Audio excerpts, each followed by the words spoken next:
Welcome to Spiritual Reflections, Street Preaching in Budapest.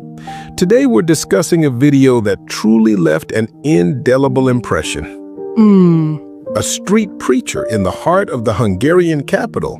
Eva, what was your first impression? It was direct and uncomfortable, Thomas. You see a man on a really busy square, Blahaluziter, with a microphone. And his message is, well, not exactly subtle. No. He claims that Jesus is the only way and that a Christian life is difficult, precisely because it forces you to go against the flow of the world. It is indeed very confronting. Yeah. He calls consumerism and that modern idea of being yourself actually a form of self-worship. Wow. That's not a message you hear often. A colleague of his even wore a shirt with the text, "Warning, happy clappy preaching is dangerous to your soul." Blimey. That says everything about their approach, doesn't it? Absolutely.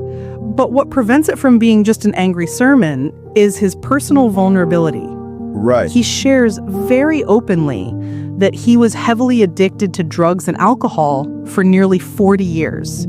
He paints a really dark picture of his past. And that story is the engine of his sermons. Yeah. It's his proof. He doesn't just say, faith is good for you. No, exactly. He says, I was lost in darkness and Jesus pulled me out. That makes his message authentic and tangible. Right. It's not abstract theology. It's a lived experience. Exactly.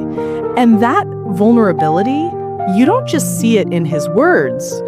Oh. He goes down on his knees right in the middle of the pavement to pray. Wow. An act of pure humility in the midst of the city's hustle and bustle. That image is incredibly powerful. But the most impressive moment for me was the interaction with a local man. Yeah. A man who clearly needs help approaching the preacher with an empty food container. Yeah, that's really a key scene. The man only speaks Hungarian, and at one point says very clearly, Nem értem, which means I don't understand. Right. He simply doesn't understand the English words of the preacher. And what happens then is beautiful. The preacher stops his discourse. Yeah, suddenly. The words fall silent. He embraces the man, puts a hand on his shoulder, prays for him, and makes sure he gets food.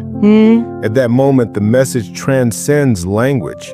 The sermon is about sacrificial love, and here you see it in practice. Exactly. The theological arguments give way to a universal language, that of human warmth, of care, an arm around someone's shoulder. Exactly. The man might not have understood the words, but the essence of the message, that love, he undoubtedly felt. Exactly. Or it's the sermon coming to life in one simple human act.